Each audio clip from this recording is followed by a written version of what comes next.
Welcome, welcome, welcome. Chris Graham here on the podcast. Boy, it's been almost 24 hours since the tip, as I'm recording, of last night's Virginia Tech game. I like to try to record podcasts a little sooner, but I had so much to write, and I want to be able to have my thoughts all in as much as possible anyway, all in one place. 75-41 was the final score. You know that already. That's I'm just setting the scene here, right? First observation. Virginia failed the eye test.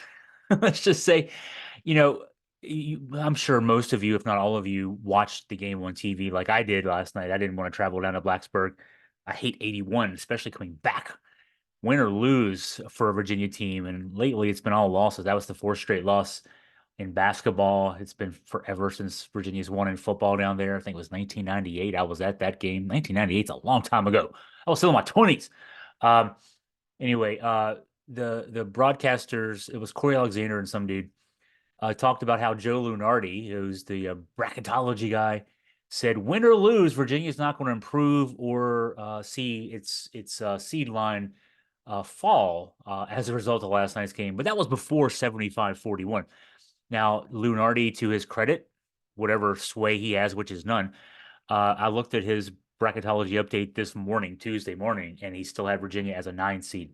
I think it's generous. I looked at the computers. The computers dropped Virginia precipitously. As of before the Pitt game last week, Virginia was sitting from the computer standpoint as a borderline 7 seed. Average rating in the six metrics somewhere in the upper 20s, like 27 or 28. Now it's right above 40. I think it was actually 41 something. So that would be 10 seed range. Not quite still last four in territory. Last four in would be the seeds 44 through 48, I guess. That's when you play in the first four with the 4 16 seeds who are basically 17 seeds in Dayton on either a Tuesday or Wednesday before the main tournament draw starts. But Virginia's getting closer to there. Now, there's plenty of opportunity to play back off that with the game with Carolina this weekend, for example, a game at Duke next weekend, road game Boston College, home game Georgia Tech.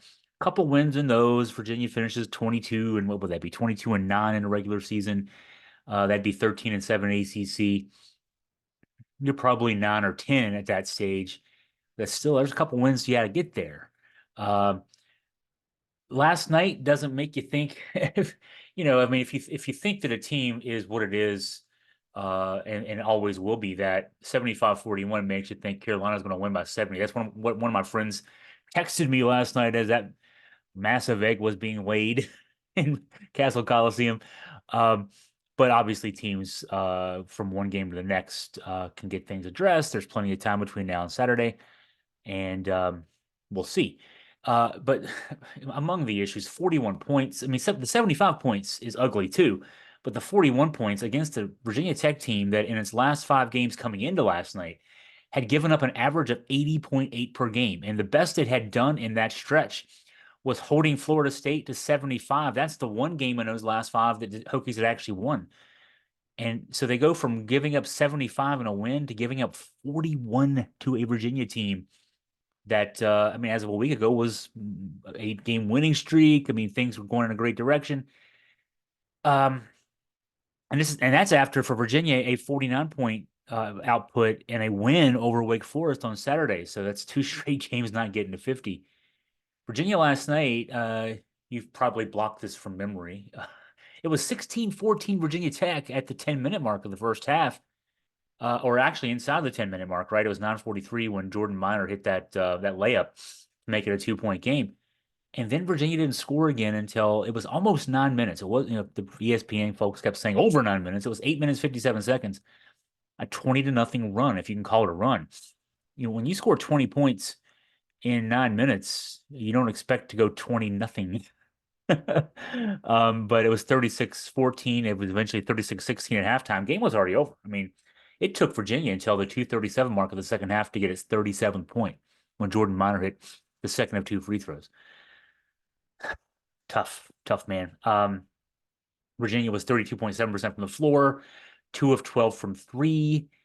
3 of 20 on mid-range jumpers. I mean, that's just I don't know what you can even say about that. The defense was maybe worse, 50.9% shooting for Tech, and that was with 8 of 23 shooting from three. Not a great night, not a bad night. I mean, anytime you shoot over 33%, that's effectively 50% when you think of them as twos, right? You make 24 points on 23 shots. But the big thing was 7 dunks, 16 of 21 total at the rim. 16 of the 27 makes for Virginia Tech last night were at the rim, point blank shots. And that was largely, I mean, they were uncontested shots. Virginia, the leading shot blocking team in the ACC, was not that last night. Virginia Tech wins this game by 34 points with its two big scorers, Sean Padula, 8 points, Hunter Couture, 6 points. You know, guys who average mid double digits having off nights, and Tech still wins going away. The Bigs dominated.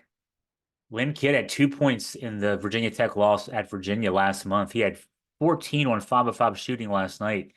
And most of that was early, but it set the tone. So Lynn Kidd, 14 on 5 of 5. Robbie Barron, 13 on 4 of 4, 2 of 2 from 3. Obviously, some free throws involved there. And Malil Jail Poteet, I'm not going to say that first name again, 13 on 5 of 9 shooting. Those three were combined 11 of 13 at the rim. Off of back screens and cuts. It wasn't, dipping the ball in the post and let's have a guy back a guy in and, make a Patrick Ewing or Ralph Sampson little hook shot. It was guys getting passes and just running in for easy stuff. Not much in the way of a fix from the coach. So I mean, so the offense didn't work, the defense didn't work, coaching staff didn't work. No answers, nothing, no adjustments made during the game, at halftime, during the second half. It was just basically tried harder, and that's frustrating. The guys didn't look like on the floor, didn't look like they took it personally. The coaching staff looked like they gave up. Bennett tried to send a message to his team by putting his starters back in at the 6:34 mark, down 32. They checked back out 3 minutes later. They were down 36.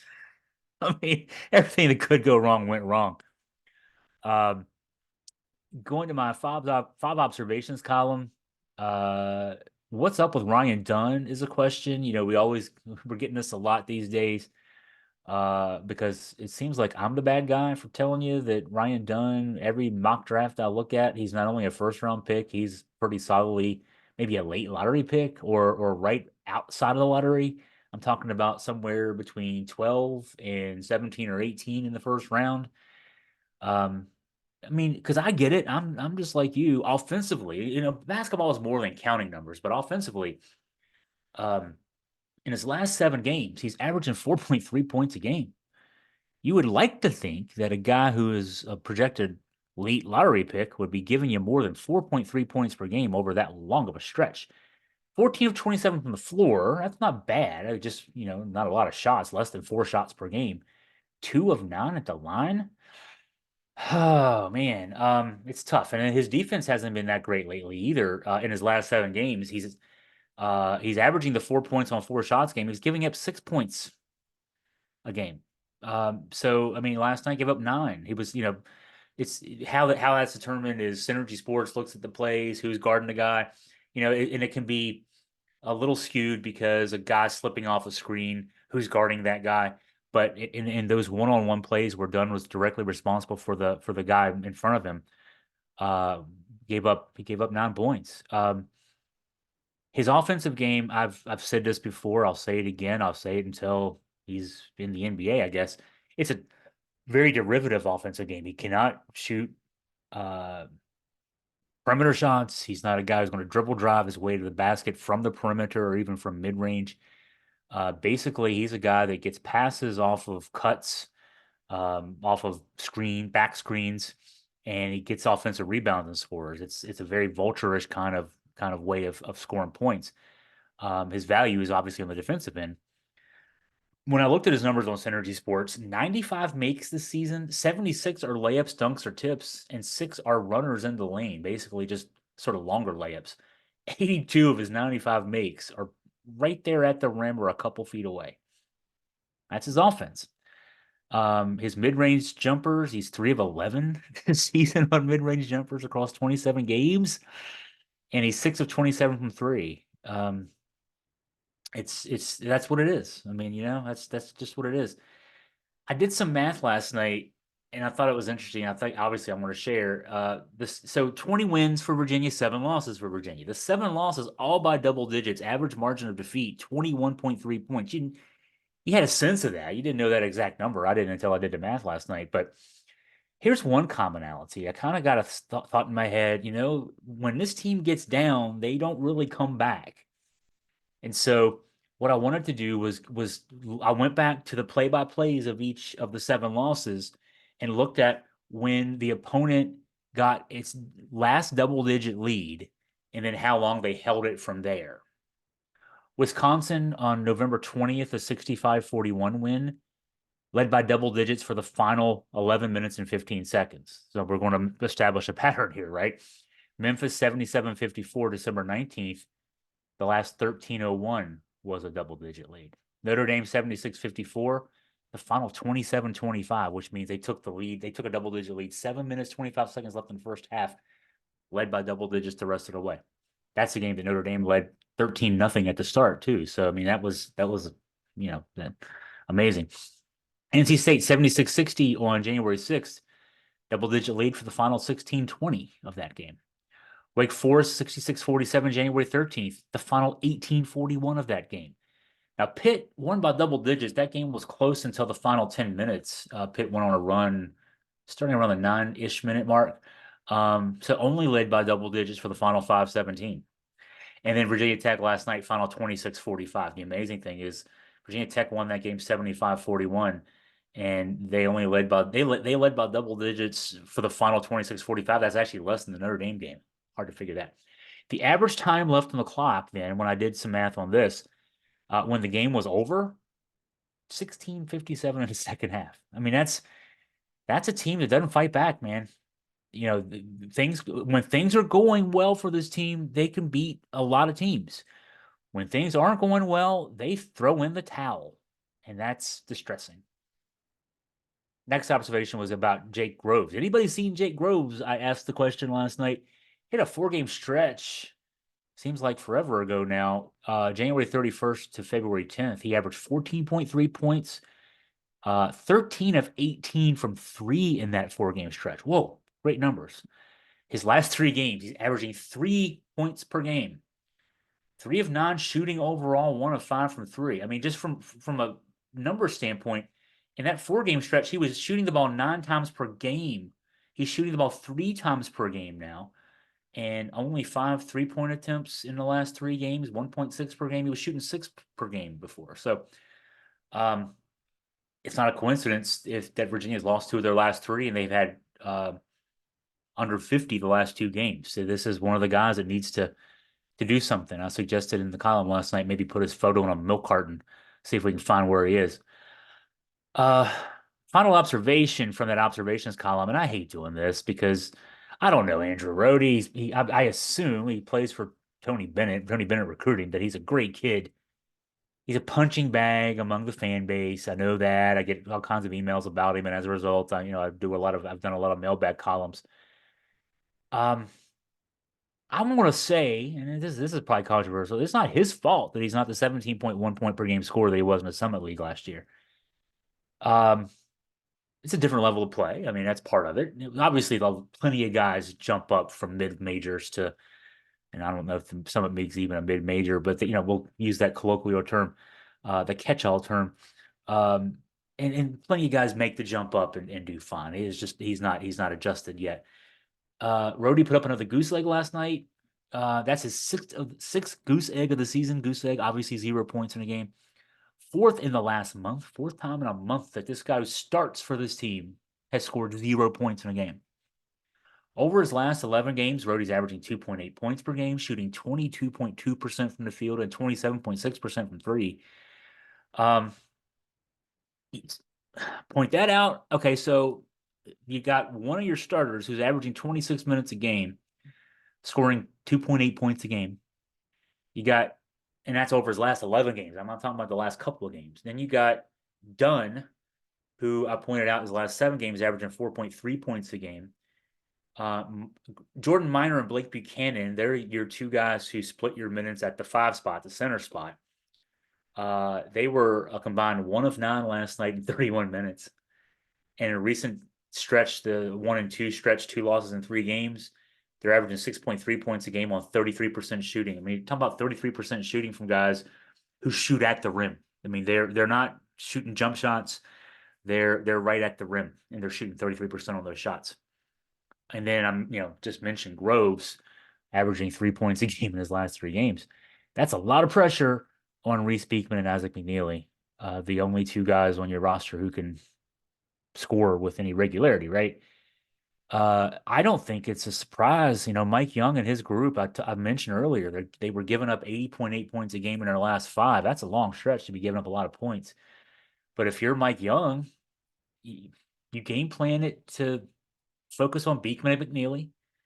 Not hard to focus on McNeely. He's a 3-point shooter and got a mid-range game now, but can't get to the rim. He got to the rim once last night, but you look at his season-long numbers. He is 7 of 26 at the rim. Just not a guy that you can really that you really have to fear getting into deep into the paint and doing much with it. So you take him out by zoning off of him when when the big is setting a screen in the mover blocker or in that middle triangle that they like to run sometimes. You know, you just basically cheat off the guy. Don't let McNeely get any kind of comfort space, sliver of light. And then with Beekman, I mean, it's not easy. Beekman can get to the rim an awful lot, just with his great physical abilities and his great ball handling skills. But what you do there is the same kind of thing. You just give extra attention. You slack off whoever's on the side of the floor that he might be driving on. You leave Andrew Rohde open for a potential 3. You make sure not to let Ryan Dunn slide in behind you and may create an avenue for a pass that can lead to a dunk. That's the only thing he can do. And otherwise, you kind of have at least 1.5 guys on Beekman. And that's what Tech did last night. He was only 3 of 10, 7 points, 2 assists, 3 turnovers for a guy in his last 6 games who'd been averaging 18.5 points, 5.5 assists. McNeely had 11 points last night, but 9 came in the second half when the game was already over. This is it's reminiscent. I mean, we saw this before, and I don't want to just ascribe it to road woes, but when Virginia was in that streak of losing 4 straight road games and got blown out in all 4 of those games, they had kind of fixed that and went on that 18 winning streak. Starting with the win over Virginia Tech over a month ago now, and the offense seemed to be running good and things of that nature, but what was going wrong in that 4-game stretch before the 8-game winning streak was same kind of things. Opposing coaches were instructing their guys to sort of zone off, and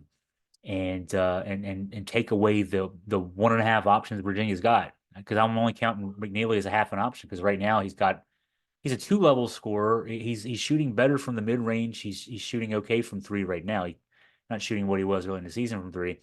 But he's not going to penetrate the lane and get to the rim. He's not going to penetrate the lane and dish out. He's sort of a half guy right now compared to what he will be down the road in his career. Reese Beekman is very much a guy who can score at all 3 levels. He can create at all 3 levels.